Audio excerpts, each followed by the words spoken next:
అందరికీ నమస్తే. రాజకీయం, సినిమా, గమ్మతి ఇచ్చంత్రాలు, వైరల్ అవుతున్న వీడియోలు ఇట్లా తీరు వార్తలతోని మన మైక్ టీం ముచ్చలు అయితే తయారుగున్నాయి. చెల్ల సుషేదం పాండ్రి. అందుకంటే మొదలు హెడ్లైన్స్. జగన్ దంచిండు పుష్ప డైలాగ్, ఇన్నోళ్ళంతా ఇతు రవాక్. హిసాబ్ కితాబ్ పక్కా అంటున్న కేటీఆర్, గట్టిగానైండు కాంగ్రెస్ వాళ్ళ మీద ఫైర్. సీటు కోసం అక్కలొల్లి, ఆఖరికి విమానంలో కూడా నా తల్లి. బనకచెర్లకు గోదావరి నీళ్లు తరలింపు మీద బుధవారం నాడు కాంగ్రెస్ సర్కారు ఆల్ పార్టీ ఎంపీల మీటింగ్ పెట్టింది కదా. హాగో దాంట్లో సీఎం రేవంత్ రెడ్డి మాట్లాడిన దానికి మాజీ మంత్రి హరీష్ రావు గట్టి కౌంటర్లు ఇచ్చిండు. ఆ ముచ్చట్లేందో చూద్దాం పాండ్రి. తెలంగాణ నుంచి పోతున్న గోదావరి నీళ్లను ఆంధ్ర ప్రాంతానికి ఇచ్చేదేలే అన్నట్టు కాంగ్రెస్ సర్కారు కొట్లాడు మంచిగానే ఉన్నది, కానీ సీఎం రేవంత్ రెడ్డి తెలంగాణ పబ్లిక్ ను తప్పుడు తోవల నడిచేటట్టు చేస్తున్నాడని హరీష్ రావు ఫైర్ అయిండు. నిన్న పవర్ పాయింట్ ప్రజెంటేషన్ ఇచ్చిన దాని మీద ఏమన్నాడు ఈయనుండ్రి. అసలు విషయాన్ని పక్కన పెట్టి సొల్లు వాగుడు వాగారు ముఖ్యమంత్రి గారు. బేసిన్ల గురించి బేసిక్ నాలెడ్జ్ లేకుండా నిన్న రేవంత్ రెడ్డి గారు మాట్లాడారు. ఆయనకు బహుశా బ్యాగుల మీద మంచి నాలెడ్జ్ ఉన్నట్టుంది, కానీ బేసిన్ల మీద ఆయనకు నాలెడ్జ్ లేదు అని నిన్నటి పీపీటీతో స్పష్టమైపోయింది. పీపీటీ పెట్టి మరీ రేవంత్ రెడ్డి గారు, ఉత్తమ్ కుమార్ రెడ్డి గారు తమ అజ్ఞానాన్ని బయటపెట్టుకున్నారు. ఇన్నరా ఆగో అట్లున్నదట అలా వ్యవహారము. ఇక ఏ ప్రాజెక్ట్ ఏ బేసిన్ కిందికి వస్తుందని ఆఫీసర్లను అడిగిండు కదా సీఎం రేవంత్ రెడ్డి. దాని మీద ఏమన్నాడు ఈయనుండ్రి. బూతులు మాట్లాడినంత సులువు కాదు బేసిన్ల గురించి అర్థం చేసుకోవడం. రేవంత్ రెడ్డి గారు, నీ చిల్లర రాజకీయాలతో నీ అజ్ఞానాన్ని బయట పెట్టుకొని రాష్ట్రం ముందు పరువు తీసుకున్నావు. నిన్న నువ్వు ముఖ్యమంత్రికి అన్ని తెలవాల్సిన పని లేదు. బుక్కులల్లా ఇంటర్నెట్లల్లా చూసి తెలుసుకోవాలి, లేకుంటే ఆఫీసర్లను అడిగి తెలుసుకోవాల్సింది. అది కూడా 2-3 ఉన్నప్పుడు చేయాలి. అంతేగాని కెమెరాల ముంగట తెలంగాణకు ముఖ్యమంత్రి ఉండి ఏం తెలవనో తిరిగా ఆఫీసర్లను అడిగితే పరువు పోదా? నీ పరువే కాదు రాష్ట్రం పరువు తీసినోనైనవు అన్నట్టు ఇజ్జత్ తీసిండు రేవంత్ రెడ్డిది హరీష్ రావు. ఇక నల్లమల్ల అడవుల ముచ్చట మీద మాట్లాడుకుంటా కదా, నల్లమలకి వచ్చినా తొక్కుంటూ వచ్చినా పీక్కుంటూ వచ్చినా అంటాడు కదా. ఇక నల్లమల గురించి మాట్లాడతాడు. జర అది కూడా చూపివే లేదా వీడియో. సరే, నల్లమల మీద, నల్లమల తెలంగాణ కిందికి వస్తుందా ఆంధ్ర కిందికి వస్తుందా అని అడుగుతాడు నిన్న. అంటే ఇది నల్లమల్ల పులిమిడ్డ కాదు, వెకిలి మాటల వెర్రిబిడ్డ అని నిన్న తెలుసుకున్నాడు రేవంత్ రెడ్డి. నల్లమల కిందికి వస్తుంది ఏడు ఉంటుందని కూడా అడుగుతాడా? ఆ మాత్రం అంటే అజ్ఞానాన్ని కూడా అర్థం చేసుకోవచ్చు, కానీ విషపూరితమైన మనస్తత్వంతో ఉన్న ఈ వికారాన్ని, అజ్ఞానాన్ని భరించడం చాలా కష్టం. అంత విషం. రేవంత్ రెడ్డిలో విషయం తక్కువ, విషం ఎక్కువ. ఈ తిరగార్చుకున్నాడు సీఎం రేవంత్ రెడ్డిని. ముఖ్యమంత్రి సంగతి ఇట్లుంటే తన సలహాదారుని తెలివితేటలు ఇంకెట్లున్నాయో చూడుండ్రని వీడియో వేసి మరి ఇజ్జత్ తీసి ఇంటెనకేసిండు. ఇక రేవంత్ రెడ్డి గారు ఇట్లుంటే ఆయన సలహాదారుడు ఆదిత్యనాథ్ దాస్, ఆయన మీరు అలా చూసి ఉంటారు. ఏం మాట్లాడతాడు అంటే అది కూడా ఒకసారి మళ్ళీ చూపి. లొకేషన్ ఇట్ ఇస్ ఇన్ ప్రకాశం జిల్లా సార్. ప్రకాశం జిల్లా. ఇగో ఈ వీడియో విలేకరుల ముందేసి మరి చూపెట్టిండు. తర్వాత హరీష్ రావు మాట్లాడుకుంటా ఇద్దరి పరువు పతారని గంగల కలిపిండు. ఇక దున్నపోతుందంటే దుడ్డని కట్టేమన్నట్టున్నది. బనకచెర్ల ఏ బేసిన్ అది ఎక్కడుంది అంటే లొకేషన్ అంటే ఈయన ప్రకాశం జిల్లా అంటాడు. బనకచెర్ల ఉన్నది పాత కర్నూలు జిల్లా, ప్రస్తుత నంద్యాల జిల్లా. ఇక ముఖ్యమంత్రి అట్లుంటే ఆయన సలహాదారుడు అంతకంటే గొప్ప గనుడు ఉన్నాడు. యథా రాజా తదా ప్రజ అన్నట్టు ఉండకుంటే ఇంకెట్లుంటది? ఈయనకే తెలియదు కానీ ఇంకో తెలివనైనా చెప్తున్నాడని ఇంతో కొంత ఉన్న ఇజ్జత్ని కూడా ఇవతలేసిండు. తర్వాత బనకచెర్ల ముచ్చట మీద భగ్గున మండిండు రేవంత్ రెడ్డి మీద. నేను రేవంత్ రెడ్డి గారు మాట్లాడుతూ ఏమంటాడు, గోదావరిలో ఒక 1000 టీఎంసీలు ఇచ్చేయింది, కృష్ణాలో ఒక 500 టీఎంసీలు మాకు ఇచ్చి నువ్వు ఎంతనే తీసుకపో, ఎన్నైనా కట్టుకో, ఏమన్నా చేసుకో అంటాడు. నీ అయ్యసోమ్మ నువ్వెవడు చెప్పడానికి? నువ్వేమైనా రాచరిక పాలన ఉన్నావా? నువ్వేమైనా రాజువా? This is democracy. This is the state of Telangana. There is a constitution. Who are you tell like that? నువ్వు 1000 గోదావరిలు ఇచ్చి నీ ఇష్టం ఉన్నంత వాడుకో, 500 కృష్ణాలు ఇచ్చి నీకు నువ్వేమన్నా చేసుకో. నీకు జ్ఞానం లేకపోతే నీ యొక్క మూర్ఖత్వం వల్ల ఈ రాష్ట్రం నష్టపోయే ప్రమాదం ఉంది మిస్టర్ రేవంత్ రెడ్డి. తెలియకపోతే తెలుసుకొని మాట్లాడు. ఇంత కోపానికి వచ్చిన హరీష్ రావు చంద్రబాబుతోని బంధం తెంచుకొని రేవంత్ రెడ్డికి చెప్పిండు. చంద్రబాబు ఇంకా నీకు చంద్రబాబుని అడుక్కునే బుద్ధి పోతున్నట్లేదు.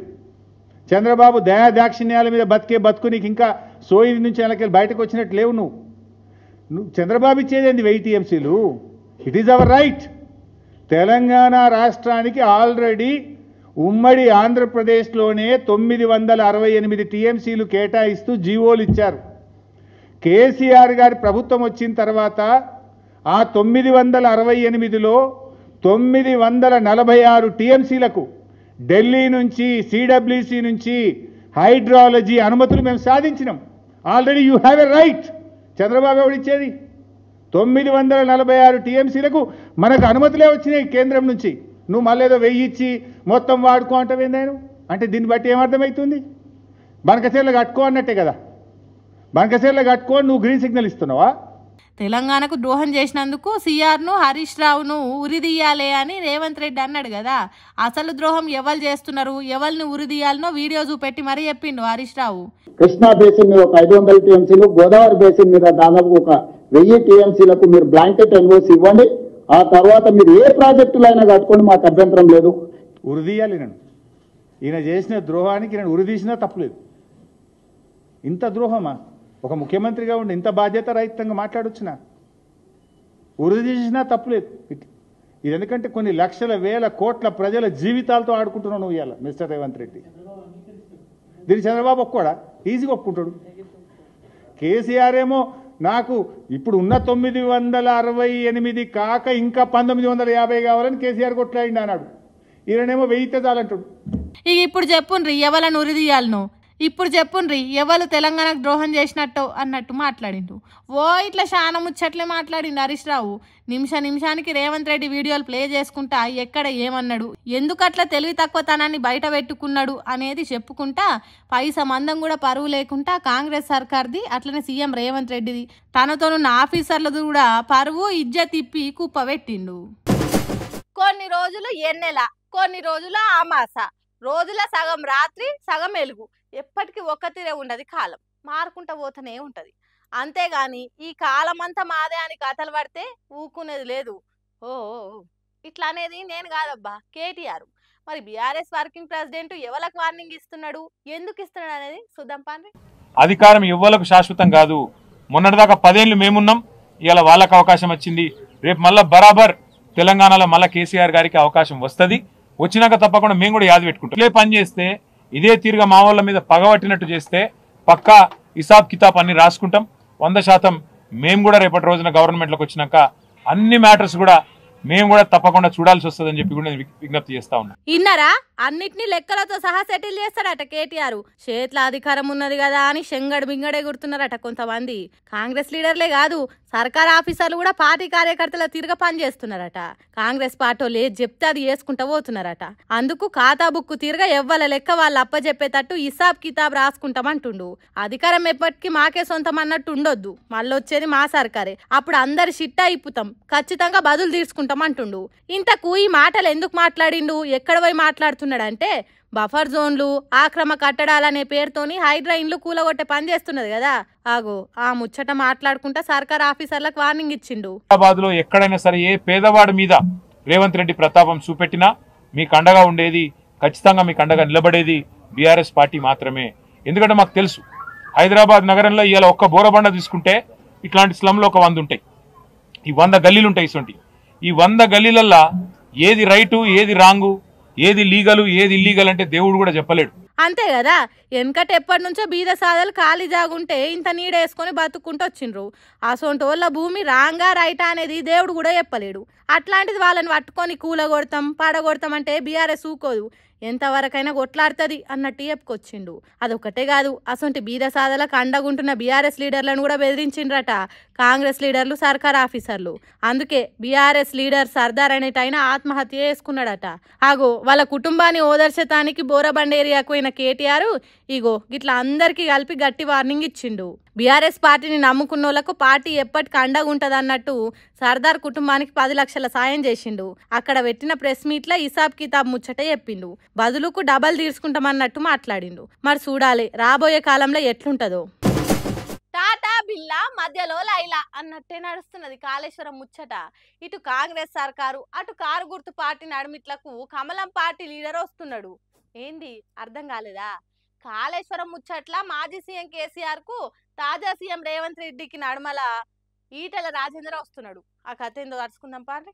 సీఎం రేవంత్ రెడ్డి కాళేశ్వరం విషయంలో ఏది మాట్లాడినా బీఆర్ఎస్ పార్టీల కంటే ముందు BJP leader Etela Rajender react అవుతున్నాడు.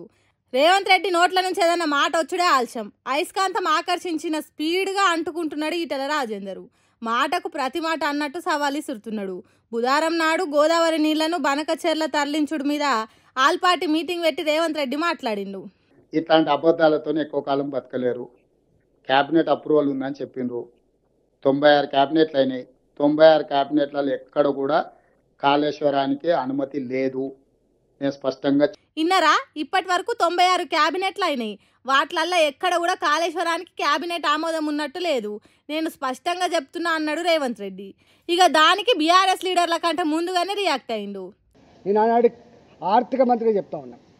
ఇంకా అన్ని డిపార్ట్మెంట్లకు కూడా ఆయన ఇచ్చిన ఇన్స్ట్రక్షన్స్ ఏంటంటే, మీరెవ్వరు కూడా ఏదైనా నిర్ణయాలు తీసుకున్నప్పుడు మీ శాఖలలో మీరే నిర్ణయం తీసుకోకండి, కష్టమవుతుంది.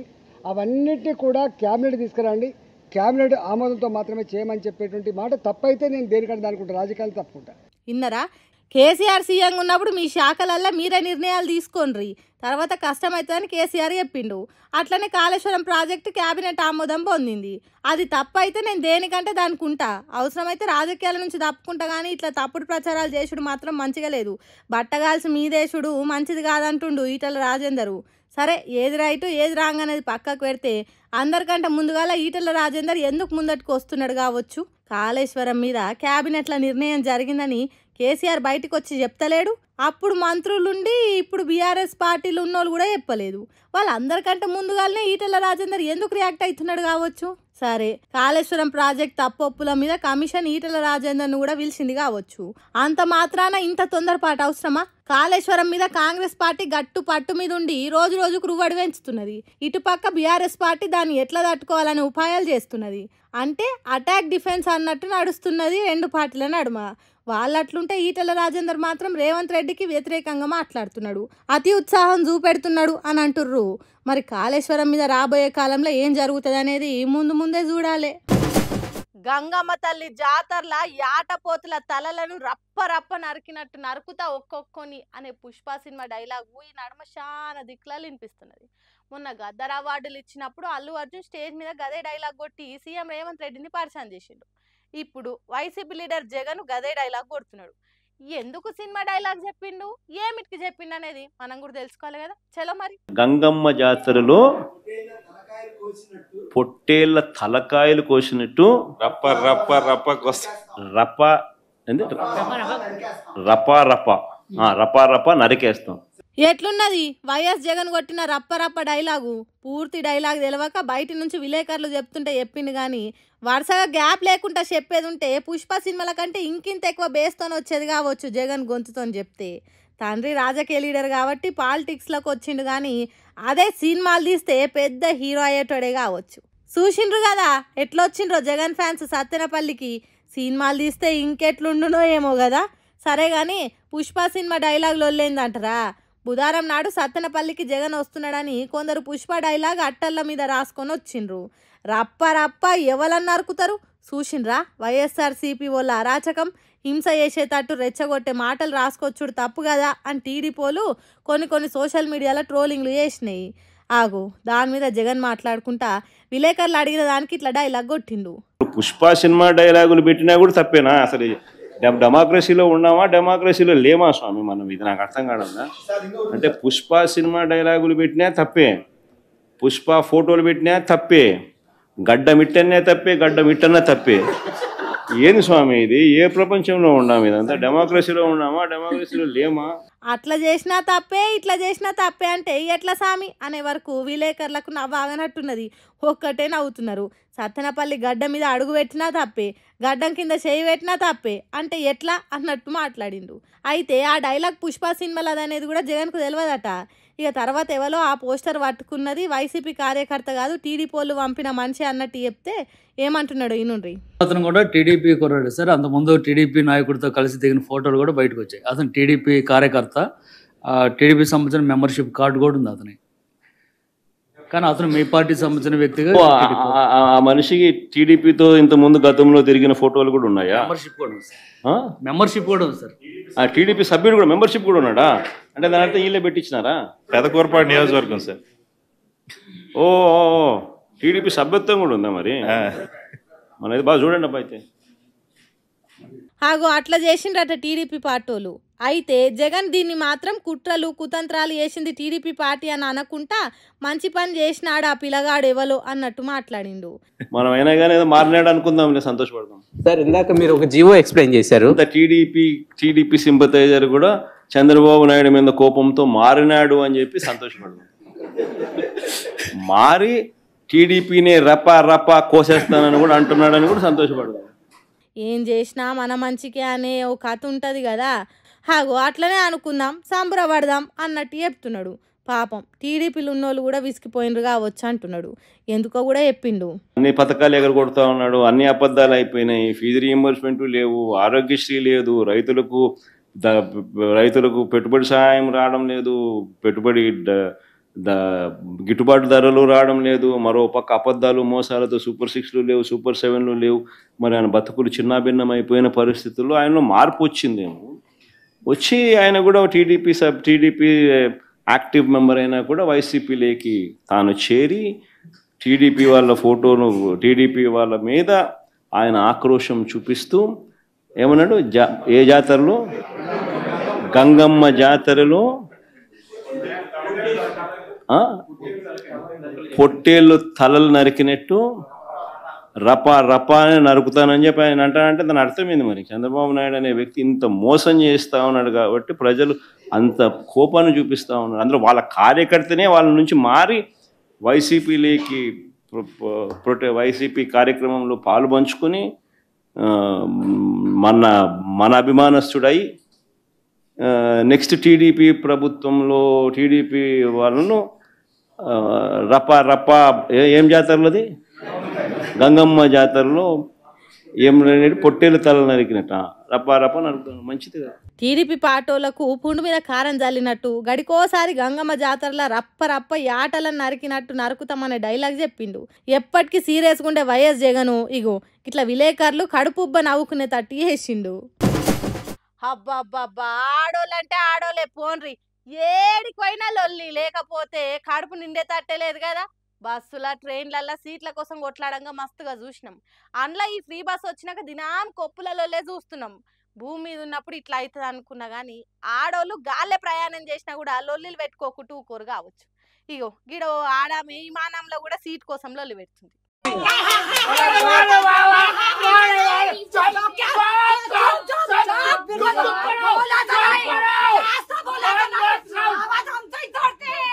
అవ్వా ఏం నోరే తల్లి, చెవులు గిల్లు మనబట్టినాయి. ఏం లొల్లి, ఏం మొరడది?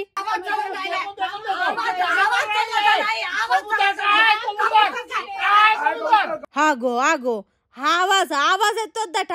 పక్కనున్నోళ్ళు సర్ది చెప్పినా ఉడింటలేదు. పోని అలా కొడుకు చెప్పినా ఇంటదేమో అనుకుంటే ఏం చేసిందో చూడుర్రి.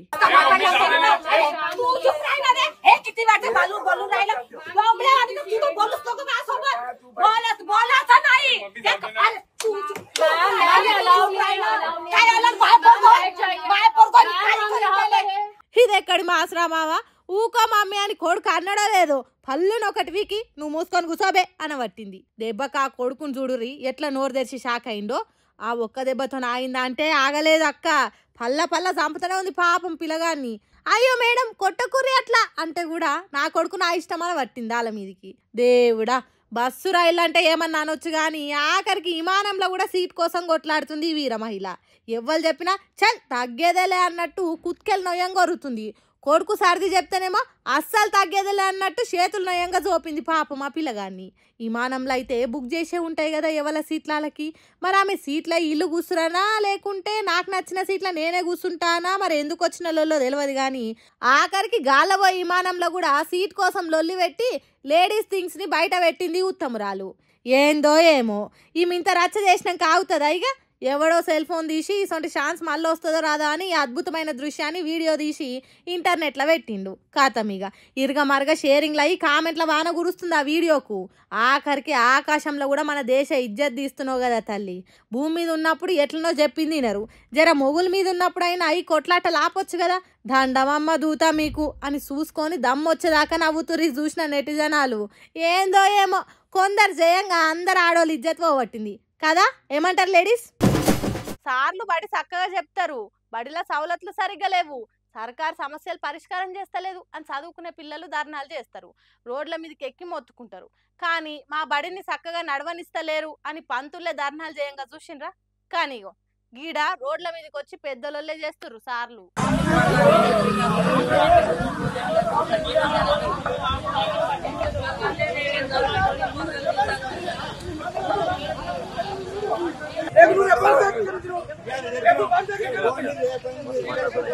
వెనకట బతకలేక బడి పంతులు అయినరని అంటారు కానీ ఇగో ఇప్పుడు బడి నడవక పంతులు లొల్లి చేస్తున్నారు.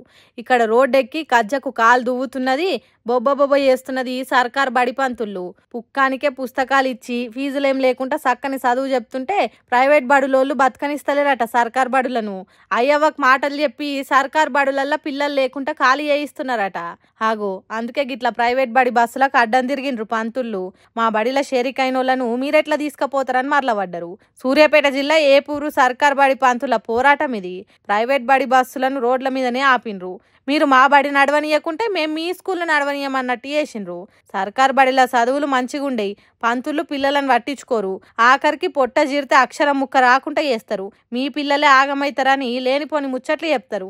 అసలే సర్కార్ పంతులకు చదువు రానట్టు, ప్రైవేట్ బడులలో చదువుతూనే పుట్ల కొద్ది మార్కులు వచ్చినట్టు, ఎక్కడరా అని ర్యాంకులు ప్రైవేట్ బడిలో చదివిన వాళ్ళకే వచ్చినట్టు అడ్వర్టైజ్లు ఇచ్చి సర్కార్ బడులను చావగొడుతుంటారు. ఫస్ట్ బుద్గరిచ్చి ప్రైవేట్ బడిలో చేర్పించుకొని తర్వాత ఫీజుల మూత మోగిస్తారు. అయ్యవల తాన ముక్కులు విండోసులు చేస్తారు. అసొంటోళ్ళు మా బడులను ఆగం చేసాడు ఎక్కడిది అన్నట్టు అడ్డం తిరిగిండ్రు ప్రభుత్వ పాఠశాలల పంతుళ్ళు. ఇక దీన్ని చూసినోళ్ళు సర్కార్ బడులల్లో పంతులు చక్కగా పాఠాలు చెప్తే ఇట్లెందుకు అవుతుంది? మీరు బడి చెప్పేదేమో సర్కార్ బడులల్లా, మీ పిల్లలను చదివిపించుకునేదేమో ప్రైవేట్ బడులల్లా. ఇక మీ మీద ఎట్లా నమ్మకం కలుగుతుంది అన్నట్టు అంటుర్రు ఈ వీడియోలు చూసిన జనాలు. ఎవరు ఏమన్నా ఎట్లన్నా సర్కార్ బడులల్లా చదువులే చక్కదనంగా ఉంటాయి. అన్ని తీర్ల పరీక్షలు రాసి పాస్ అయి ఉద్యోగాలు తెచ్చుకున్న సర్కార్ పంతుల కంటే ఉద్యోగాలు రాక ప్రైవేట్ బడులల్లో చదువులు చెప్పేటోళ్ళే తోపులేం కాదు.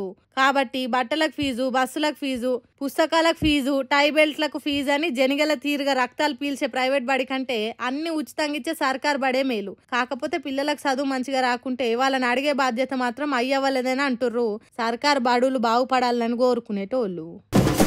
మొన్న యాదగిరి నరసింహస్వామి గుడికి పోయినా ఏం పబ్లిక్ వచ్చిండ్రు, ఏ బస్సు చూసినా ఇసుమంతా ఖాళీ లేకుండా నిండిపోయినాయి. కానీ అక్కడ కొండ కింది నుంచి కొండ మీదకి బస్సులో ఫ్రీగా పోవచ్చు రావచ్చు అనే ముచ్చట నాకు బాగా నచ్చింది.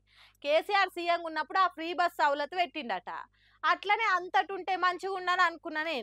నేను అట్లా అనుకున్నానో లేదో ఏపీ సర్కార్ ఓ చక్కని నిర్ణయం చేసింది. ఇన్నరా ఈ సంగతి తిరుపతి పోయేటోళ్ళు మంచి ఇన్నరు మేము చెప్పబోయేది. ఇప్పటి సంది తిరుపతిలా ఒక్క జాగల నుంచి ఇంకో జాగల కోనికే పైసలు అవసరం లేదుగా. అందరికీ తెలిసిందేనాయే. కొండ మీద ఉన్న కడమ జాగాలు చూడనికే ప్రైవేట్ ట్రావెల్స్ వాళ్ళు ఎన్ని పైసలు గుంజుతారో ఎరికే కదా. అట్లా అందరికి అన్ని చూడాలి అనే ఆశ ఉన్న పైసలు ఉండాలి కదా. అందుకే ఏపీఎస్ఆర్టీసీ వాళ్ళు బస్సులను ఫ్రీగా నడిపిస్తుంది. అందులో కాలుష్యం పెరగకుండా ఉండనీకే బ్యాటరీ బస్సులను తిప్పుతారట. ఇవాళనే టీటీడీ ఈవో సిహెచ్ వెంకయ్య చౌదరి అశ్విని దవాఖానా సర్కిల్ కాడ జెండా ఊపి షురూ చేసిండు. ఇక విన్నారు కదా, ఇప్పటి నుంచి ఏ రంది లేకుండా నిమ్మలంగా ఫ్రీగా తిరగొచ్చు బస్సులల్లా. కానీ ఈడ తక్లీఫ్ ఏందంటే దినాం ఎంతో మంది ఆ ఎంకన్నను చూడనికే పోతారు. ఫ్రీ బస్సులో ఎసొంటి లొల్లిలు అవుతున్నాయో చూస్తూనే ఉన్నాం. ఇప్పుడు తిరుపతిలో కూడా ఫ్రీ బస్ అంటే మరిగా లొల్లి ఏ తీర్లుంటుందో. శ్రీవారి ధర్మరథాలకే ఎంత రచ్చ చేస్తారు, ఇప్పుడు ఏం చేస్తారో ఏం పాడో. ఏదైతే ఏమాయే గాని కొట్లాటలు పెట్టుకోకుండా నిమ్మలంగా పోయి కలిసి కట్టుగా చూసుకొని రర్రి. సుశరానిలా నేను పట్టుకొచ్చిన ముచ్చట్లు ఎట్లున్నాయో ఇంకిన్ని ముచ్చట్లతోటి మళ్ళా కలుద్దాం. అప్పటిదాకా చూస్తూనే ఉండరు మైక్ టీవీ ముచ్చట్లు.